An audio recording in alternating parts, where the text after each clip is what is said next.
What's up guys, my name is Joey from German Reacts and today we will be checking out World War One by Epic History TV 1914. This is part 1 of a whole series, so this is gonna be a series of 4 videos about World War One. Very excited to see this. Now, last video in oversimplified World War Two part 2, which I reacted to already. This was the last video I uploaded. I made a mistake by saying I'm gonna react to World War One by oversimplified next. I can still do that, but the suggestion that was made to me was by Epic History TV that I should react to this series. So I'm gonna do this first. If you guys want to see any more videos by oversimplified, just let me know down in the comments below. Guys, if you haven't already, join my Discord. It's a brand new server. On this Discord server, we can chat. You can obviously chat with me and with others from the community. It's still new, so there's not a whole lot of people on it. But, well, you can chat with me. You can make suggestions, you can DM me, we can just talk a little bit, and you know, it's gonna be fun stuff. So come along, join my Discord, link in the description below, link in the comments, check it out, come join, let's talk. So guys, we are gonna check out World War One 1914, part 1 of, I believe, 4 or 5 parts. So let's get right into the reaction, guys.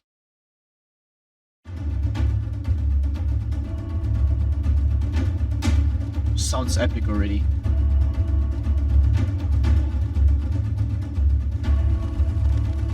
July 1914, Europe goes to war.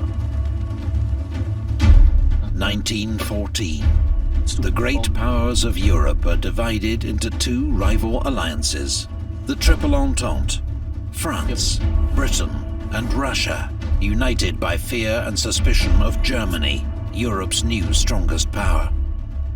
And the Triple Alliance, Germany, which fears encirclement by its rivals, Austro-Hungary, clinging on to a fragile empire, and Italy, seeking gains at French expense. Alright, so we got the Triple Alliance and the Entente forces. One thing I should mention, I don't know a whole lot about World War One. I do know a lot more about World War Two, but World War One was never really my focus. And, well, you don't really hear that much about it. Obviously, we learn in school about it, but man, that was years ago. And World War One we learned before World War Two, so, man, I don't even remember anything. I remember a little bit, but not much. Well, let's keep going. And Italy, seeking gains at French expense. The spark comes on the 28th of June, in the city of Sarajevo. I remember this. This is the Archduke Franz Ferdinand, heir to the Austro-Hungarian throne, is assassinated by a 19-year-old Slav nationalist named Gavrilo Princip. Man, 19 years old. Guys, I'm 18 years old. So this dude was just 1 year older than me, and man, he started a world war. Just imagine that. Like, it's just 1 year older than me. That's like kind of mind-blowing to me that this dude single-handedly started one of the worst wars the world has ever seen after World War II. Man, it's crazy. Austro-Hungary accuses its Balkan rival Serbia of having aided the assassin and sends an ultimatum demanding humiliating concessions. Serbia rejects the ultimatum and Austro-Hungary declares war. Within hours, Austrian forces are shelling Belgrade. The Russian Tsar, Nicholas II, feels honor-bound to defend Serbia, a fellow Slav nation, and orders the Russian army to mobilize. German Emperor Wilhelm II has promised his support to Austro-Hungary. He and his generals see conflict with Russia as inevitable, and the sooner the better, as Russian strength grows year on year. Russian mobilization is used to justify German mobilization, followed by a declaration of war on Russia. Germany knows war with Russia means war with Russia's ally, France. It has developed the Schlieffen Plan to meet this threat of a war on two fronts. First, its armies will advance rapidly through neutral Belgium to encircle and destroy French armies near Paris and win a quick victory. Then its forces can move east to deal with Russia, whose huge army will take much longer to mobilize. And so Germany declares war on France. 6 million men are now marching to war across Europe. Oh, that's a lot of men. And that's a whole ass army, man. 6 million, that's... Jesus, unimaginable numbers. It's almost like World War I, man. Just the sheer amount of soldiers. It's crazy, man. Crazy. Italy, however, remains neutral.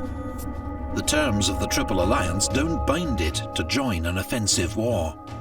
The United States also declares its neutrality. President Wilson and the American public have no desire to get entangled in Europe's war. Britain is France's ally, but at first it's not clear if it will join the war against Germany. But when German troops invade Belgium, whose neutrality Britain has guaranteed, an ultimatum is sent from London to Berlin, demanding they withdraw. It's ignored, and Britain declares war. August 1914, opening moves. So this is gonna be the A first British offensives. expeditionary force lands in France, while the German invasion is held up for crucial days by Belgian resistance at the fortress city of Liège.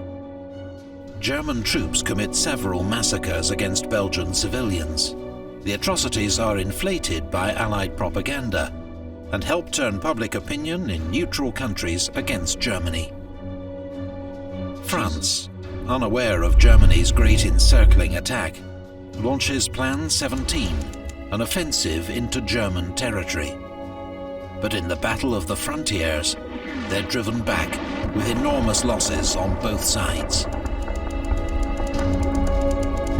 The British expeditionary force clashes with the German army at Mons, but the British are heavily outnumbered and soon join the French in retreat.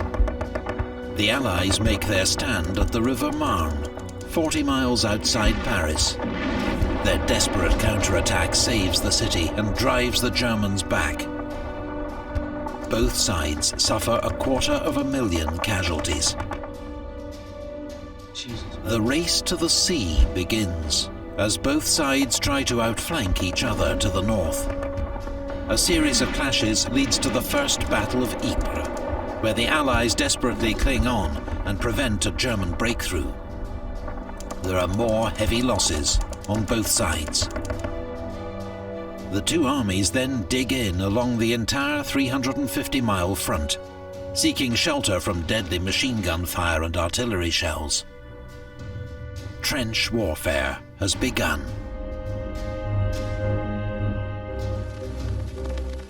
1914, the war at sea. British warships win the first naval battle of the war at Heligoland Bight, sinking 3 German cruisers. Britain has the most powerful navy in the world, 29 modern battleships to Germany's 19. Oh. They now impose a naval blockade on Germany, preventing contraband goods, including food, from reaching it by sea. The aim is to bring Germany's economy to its knees and force it to surrender. But Makes sense, I guess. a week later, the British cruiser HMS Pathfinder becomes the first victim in history of a lethal new weapon: the submarine-launched torpedo. The German submarines. German submarines, or U-boats, have a surface range of 9,000 miles and can attack undetected from beneath the waves. That's crazy, man.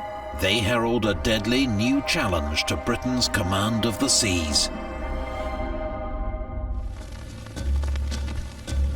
1914, the Eastern Front. This is about Russia now. On the Eastern Front, Russian armies invade East Prussia. But they blunder into disaster at the Battle of Tannenberg, where General von Hindenburg and his Chief of Staff, Erich Ludendorff, mastermind a brilliant German victory, taking 90,000 prisoners and destroying an entire Russian army. The Russians contribute to their own defeat by transmitting uncoded wireless messages. Wow. A second massive German victory at Masurian Lakes forces the Russians into retreat. In just 6 weeks, the Russian army suffers nearly 1/3 casualties. Jesus Christ. Meanwhile, Austro-Hungary's Guys, this is just the first year of the war, even just the first months, and I believe we are already in the millions with casualties, man. Over 1 million soldiers already died, or, well, were lost due to sickness or other forms of injury. That's crazy, man. I believe those aren't just the death numbers, that's like everything in total. So, obviously, deaths and, well, injuries, which prevent the soldiers from keep on fighting. And that's crazy, man. Just those are mind-boggling numbers. Mind-boggling. Absolutely. casualties. Meanwhile, Austro-Hungary's invasion of Serbia suffers a humiliating reverse at the Battle of Tser. Austro-Hungary's offensive against Russia also ends in disaster and retreat, with the loss of more than 300,000 men. Jesus. The fortress town of Przemysl is cut off and besieged by the Russians. The Germans are forced to come to the rescue, launching a diversionary attack towards Warsaw. It leads to weeks of brutal winter fighting around the Polish city of Łódź, but there is no clear winner. Meanwhile, the Turkish Ottoman Empire has joined the Central Powers, declaring war on its old enemy, Russia. Turkish warships bombard the Russian ports of Odessa and Sevastopol, while in the Caucasus, Russian troops cross the Turkish frontier. The world at war. Beyond Europe, the war rages on the world's oceans and in far-flung European colonies. German troops cross into British East Africa, modern Kenya, and occupy Taveta, while Allied forces seize the German colony of Togoland, modern Togo. But British forces invading German Cameroon are defeated at Garoua and Nsangakon, while a 3,000-strong force attacking German Southwest Africa, modern Namibia, is captured at Sanfontaine. A month later, British landings at Tanga end in chaos and defeat at the hands of a much smaller German force led by Colonel von Lettow-Vorbeck. Cut off from Germany, Lettow-Vorbeck goes on to wage a highly successful guerrilla war against the Allies, tying down huge numbers of troops. In Asia, Japan honors its treaty with Britain and declares war on Germany. Japanese forces go on to seize the German naval base at Tsingtao. The German colonies of Samoa and New Guinea surrender to troops from New Zealand and Australia. But in the Pacific, off the coast of Chile, German Admiral von Spee's powerful East Asia squadron sinks 2 British cruisers at the Battle of Coronel. Both ships are lost with all hands. 5 weeks later, he runs into a British naval task force at the Falkland Islands. 4 of the 5 German cruisers are sunk. Von Spee goes down with his flagship.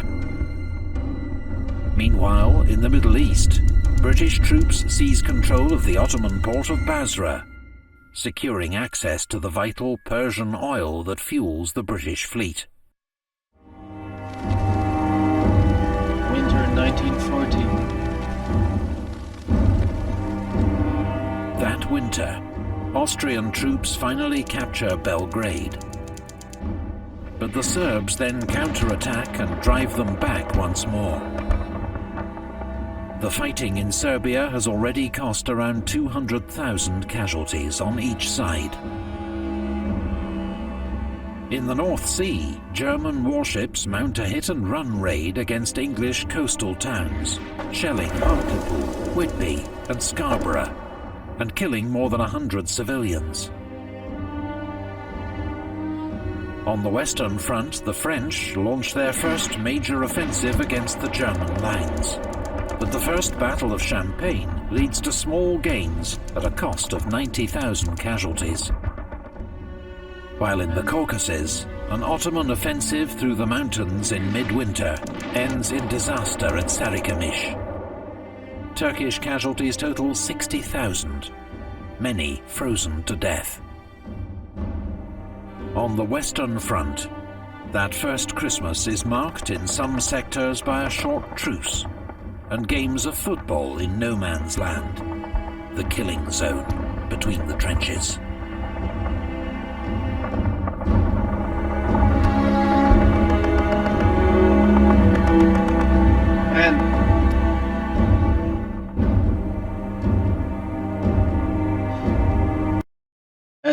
That's just crazy, guys. Like, first of all, these videos are very well made, very informative. But man, it's so depressing just seeing those numbers.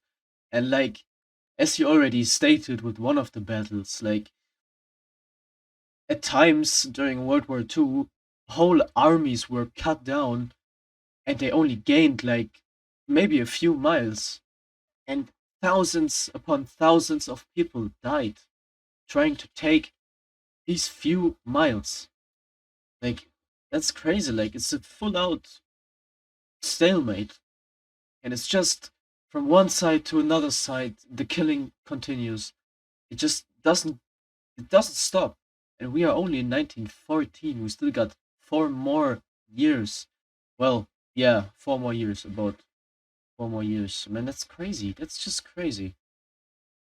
It's really insane, and it's just it's the numbers are so great. It's almost not even comprehensible for me. Like, I I can't really put it in my head. Just just the sheer numbers of people that died, man.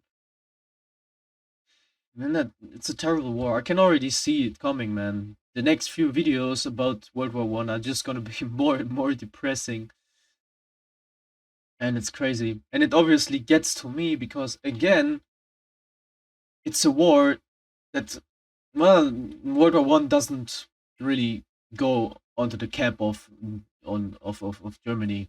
Like, we weren't really the cause. But again, it's just one of these wars, World War One, World War Two, where we were involved. And man, we got messed up. We got messed up, man. We did fucking awful things, like these executions and stuff, innocent civilians, whoever they executed, man, is terrible. Nobody should be executed in the war. Obviously, it's war. You can't really expect these things not to happen. But man, it's crazy and it's depressing, but really informative video, guys. Make sure you go check out the video. Make sure you go check out Epic History TV. Guys, if you like this video, give me a like, subscribe to my channel, check out the description and the comments. I've linked my Discord server. Guys, thank you so much for over 140 subscribers. It's crazy, man. My channel is growing really fast, and I appreciate every one of you who watches my videos. Guys, stay tuned for the next part. We're gonna see each other in there. So guys, stay safe. Have a wonderful day. Goodbye.